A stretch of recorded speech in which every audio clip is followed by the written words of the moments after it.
Assalamualaikum warahmatullahi wabarakatuh. Perkenalkan, nama saya Gilang Ramadan dari kelas 02 SKP 011 dengan program studi akuntansi S1.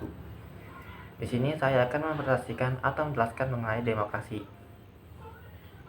Secara etimologis, istilah demokrasi berasal dari kata bahasa Yunani, yaitu demos, yang berarti rakyat, dan kratos atau kratein, yang berarti kekuasaan. Konsep dasar demokrasi berarti rakyat berkuasa atau government by the people. Demokrasi juga identik dengan teori kedaulatan rakyat. Definisi demokrasi adalah negara yang sistem pemerintahannya atau kedaulatannya berada di tangan rakyat, kekuasaan tertinggi berada dalam keputusan rakyat, rakyat berkuasa, pemerintahan rakyat, dan kekuasaan oleh rakyat. Jimli Asidiki menyatakan bahwa dalam sistem partisipatori demokrasi, kedaulatan rakyat itu mengandung makna kekuasaan. Pemerintahan itu berasal dari rakyat, untuk rakyat, oleh rakyat, dan bersama rakyat. Dalam demokrasi, tidak dibenarkan adanya keputusan politik dari pejabat yang dapat merugikan hak-hak rakyat, apalagi kebijakan yang bertujuan untuk menindas rakyat demi kepentingan penguasa. Dalam negara demokrasi, rakyat berada pada titik sentral yang menentukan jalannya pemerintahan. Rakyat diberikan ruang untuk berekspresi dan menyatakan pendapat serta mengambil kebijakan politik yang diwakilkan melalui wakilnya di parlemen. Henry B. Mayo memberikan pengertian mengenai demokrasi sebagai berikut. Sistem politik demokrasi adalah sistem yang menunjukkan bahwa kebijakan umum ditentukan atas dasar mayoritas oleh wakil-wakil yang diawasi secara efektif oleh rakyat dalam pemilihan-pemilihan berkala yang didasarkan atas prinsip kesamaan politik dan diselenggarakan dalam suasana terjaminnya kebebasan politik. Selanjutnya ada sejarah dan perkembangan demokrasi.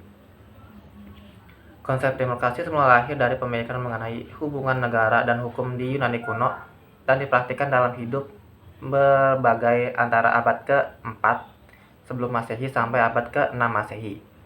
Demokrasi yang dilaksanakan pada waktu itu ialah demokrasi langsung atau direct demokrasi, yaitu seluruh warga langsung terlibat dalam pengambilan keputusan. Hal tersebut dikarenakan pada waktu itu negara masih sangat sederhana, hanya berbentuk negara kota, polis atau city state, yang penduduknya hanya lebih kurang 300 ribu jiwa.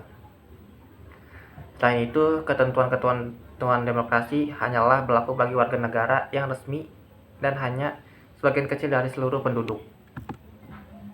Gagasan demokrasi lenyap setelah bangsa Romawi dikalahkan oleh suku Eropa Barat. Masyarakat Eropa Barat pada abad pertengahan 600 sampai 1400 Masehi dicirikan oleh struktur sosial yang feodal, kehidupan sosial dan spiritualnya dikuasai oleh paus dan pejabat-pejabat agama. Sedangkan kehidupan politiknya ditandai oleh perebutan kekuasaan di antara para bangsawan. Pada abad pertengahan lahir dokumen Magna Carta atau Piagam Besar, yaitu perjanjian antara beberapa bangsawan dengan Raja John di Inggris, bahwa raja mengakui dan menjamin beberapa hak dan privilege, dan bahwasanya sebagai imbalan ialah menyerahkan dana bagi keperluan perang dan lain-lain. Ada dua prinsip dalam Magna Carta. Yang pertama, kekuasaan raja harus dibatasi. Yang kedua, HAM lebih penting daripada kedaulatan raja. Demokrasi mulai dihidupkan kembali pada zaman Renaissance pada abad ke-14 dan puncaknya yaitu abad ke-15 dan ke-16. Renaissance adalah aliran yang menghidupkan kembali minat pada sastra dan budaya Yunani kuno. Masa Renaissance adalah masa ketika orang mematahkan semua ikatan yang ada dan menggantikan dengan kebebasan bertindak yang seluas-luasnya, sepanjang sesuai dengan yang dipikirkan. Peristiwa lainnya yang mendorong timbulnya demokrasi adalah terjadinya reformasi dan revolusi agama terjadi di Eropa Barat pada abad ke-16 yang pada mulanya menunjukkan sebagai pergerakan perbaikan dalam gereja Katolik, tetapi kemudian berkembang menjadi asas-asas Protestantisme.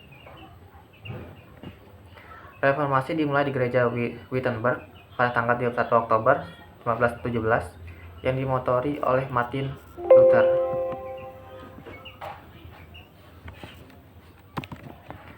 Selanjutnya, bentuk-bentuk demokrasi. Secara umum, pada sejarah membedakan demokrasi ke dalam dua jenis, yaitu demokrasi langsung atau direct demokrasi dan demokrasi tidak langsung atau representatif demokrasi. Torres melihat demokrasi dari dua aspek, yaitu formal demokrasi dan substantif demokrasi. Formal demokrasi menunjukkan pada demokrasi dalam arti sistem pemerintahan, misalnya sistem pemerintahan parlementer atau sistem pemerintahan presidensial. Substantif demokrasi yaitu bagaimana proses demokrasi itu dilakukan, misalnya melalui pemilihan umum secara langsung atau pemilihan perwakilan. Selanjutnya, perkembangan demokrasi di Indonesia. Perkembangan demokrasi di Indonesia dapat dibagi dalam 4 periode. Yang pertama, periode 1945 sampai 1959. Masa demokrasi parlementer yang menonjolkan peranan parlemen serta partai-partai. Yang kedua, periode 1995 sampai 1969. Masa demokrasi terpimpin yang dalam banyak aspek telah menyimpan dari demokrasi konstitusional dan lebih menampilkan dominasi presiden dan terbatasnya peran partai politik serta peran ABRI sebagai unsur politik semakin meluas. Yang ketiga, periode 1966 sampai 1998. Masa demokrasi Pancasila Orde Baru yang merupakan demokrasi konstitusional yang menunjukkan sistem presidensil. Selanjutnya, periode 1999 sampai sekarang, masa demokrasi Pancasila, demokrasi konstitusional, era reformasi dengan berakar pada kekuatan multipartai yang berusaha mengembalikan perimbangan kekuatan agar lembaga negara antara eksekutif, legislatif, dan yudisial. Dalam Undang-Undang Negara Republik tahun 1945 tidak menyebutkan kata demokrasi secara eksplisit atau tersurat. Akan tetapi nilai-nilai demokrasi termuat dalam batang tubuh pasal 2 UUD Negara Republik Indonesia tahun 1945. Nilai-nilai demokrasi misalnya dapat dilihat dalam ketentuan pasal 1 ayat 2 Undang-Undang Dasar 1945 yang menyatakan bahwa kedaulatan berada di tangan rakyat dan dilaksanakan berdasarkan Undang-Undang Dasar. Selain itu, nilai-nilai demokrasi juga dapat dilihat dari ketentuan pemilihan umum dalam pasal 22E Undang-Undang Dasar 1945 yang berdasarkan luber judil, serta pemilihan kepala daerah secara demokratis. Secara umum, di dalam sistem pemerintahan yang demokratis senantiasa mengandung unsur-unsur yang paling penting dan mendasar, yaitu 1. Keterlibatan warga negara dalam pembuatan keputusan politik. 2. Tingkat persamaan tertentu di antara warga negara. Yang ketiga, kebebasan atau kemerdekaan tertentu yang diakui dan dipakai oleh warga negara. Keempat, suatu sistem perwakilan. Kelima, suatu sistem pemilihan kekuasaan mayoritas. Saya rasa cukup yang saya bisa sampaikan mengenai demokrasi. Kurang lebihnya mohon maaf. Wassalamualaikum warahmatullahi wabarakatuh.